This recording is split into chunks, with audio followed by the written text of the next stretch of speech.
Welcome to Meet the Manager. My name's Frank Casarotti. I head distribution at Magellan Financial Group.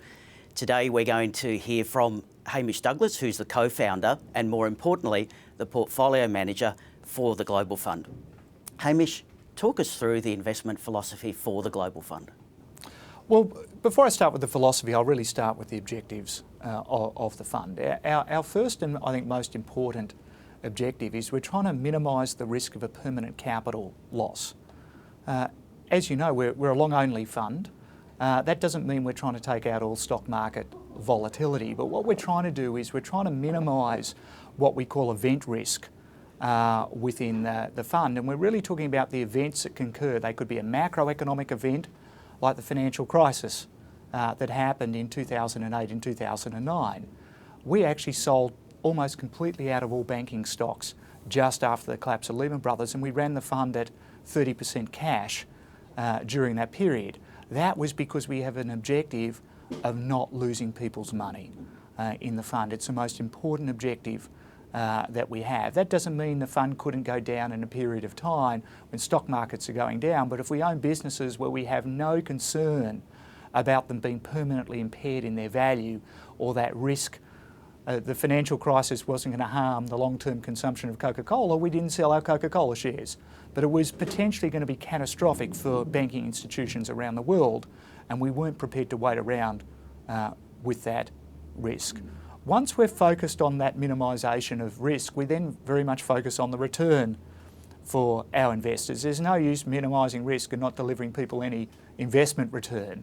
Ultimately, people need a return on their funds. And our objective, which is unusual for a long-only fund manager, our objective is an absolute return objective.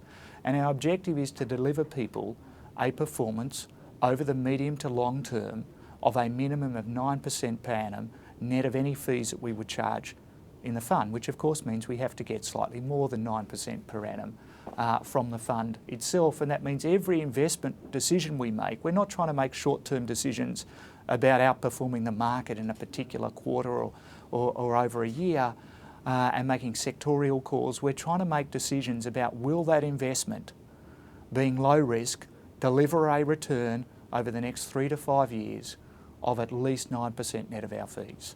And that's how we think about our objectives. In terms of the philosophy of how we go about this, our philosophy is actually quite a simple philosophy, but not practiced by a lot of people. Our philosophy is to invest in a portfolio of simply outstanding businesses, and businesses that we say have huge long-term and sustainable competitive advantages.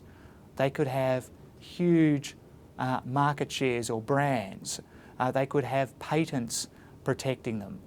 They could have government regulation or concession deeds protecting them. But we're looking for some real competitive advantage, and we're wanting to be in businesses that have very attractive economics.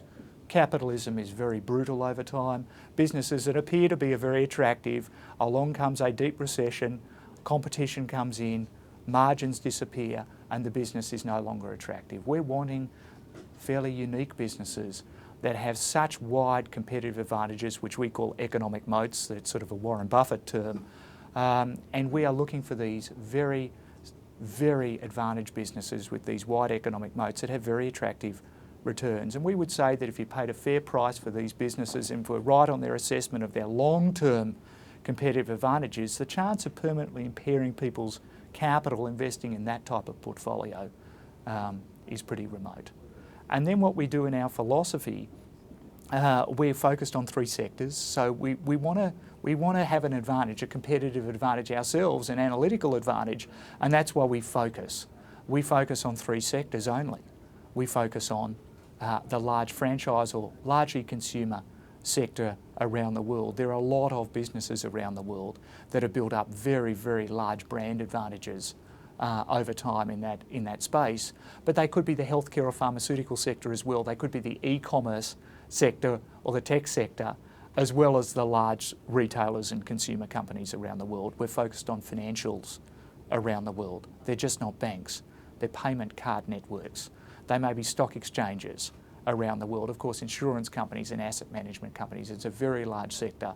And then we concentrate also on the global listed infrastructure sector. These could be ports or airports or utilities around the world. And in each of these sectors, we've got expert teams leading the research, and we call that our circle of competence. And then, as I mentioned, we run a relatively concentrated portfolio. We're buying 20 to 40 stocks. I think of it at 25 stocks. I call it a football team. And I want to make sure we've got the best players on the paddock at any point in time that are going to try and deliver our objectives. I could buy 50 or 100 of these companies, but I'm actually diluting the chance of realising the objectives we've set for this fund. Thanks, Hamish, and thanks for listening, and we look forward to staying in touch with you in the future.